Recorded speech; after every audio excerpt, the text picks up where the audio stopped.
challenge. Anong gagawin sa tirang lechon?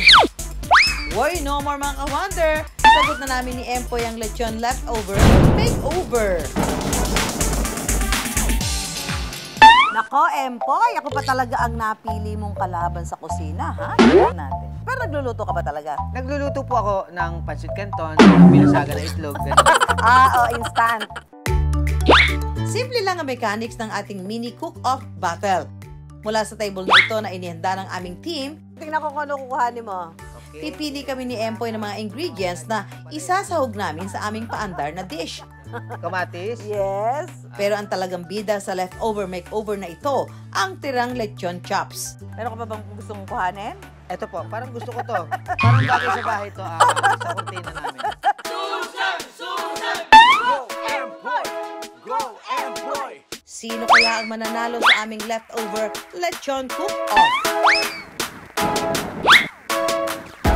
Ano kaya ang luluto ito si Empoy, ha? Surprise! Surprise! Surprise as sabaw tsaka kanin. Surprise! Aba, competitive itong si Empoy, ha? Ang lulutuin ko ay lalagyan ko ng repolyo. Huwag kang manggaya. Tara na at sisimulan na ang bakbakan sa kusina. Kung di nyo po natatanong, nag-culinary po ako. Talaga? Opo. Saan? Basta dyan na po.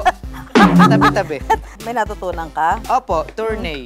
Yung salitang tournay, yun sa ganito, tinotournay. Hindi ako naniniwala marunong ako magluto.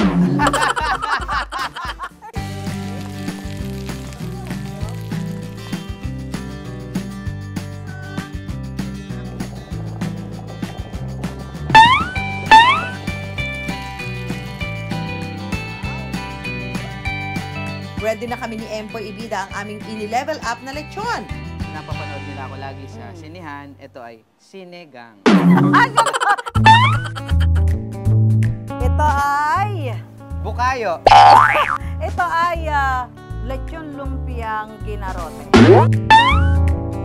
Kasi di ba dilechon na siya, hinimay mo pa siya. Talagang garoteng-garote yung laman nitong lumpia na ito. Oh, natakam na rin ba namin kayo? Husgahan nyo na rin ito mga ka-wonder.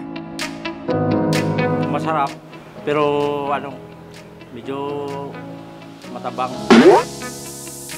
Mas masarap yung lumpiang lechon. Malasa at saka perfect. Masarap siya, pero hindi siya maasim. Like the usual sinigang na maasim daw. Parang mas okay ito. Yung lasa nung liempo at nung gulay, mas masarap. And the winner is... Lumpiang Lechon! Thank you so much for the recognition. Congratulations for the best policy and to you from coming from the earth. For the Good Manners and Right Conduct Award. I wonder, paano nga ba nagsimula ang paglilitsyon ni Juan? Naglilitsyon mga tao nung dating panahon. Yung termino ng lechon ay galing sa mga Kastila. Yung Kastila kasi meron silang mga termino na tungkol sa mga baboy, cochinillo para sa mga maliit na baboy, yung parang biit. Tapos lechon yung nasa gitna. Pagkatapos ng lechon, cochino. Leche is milk.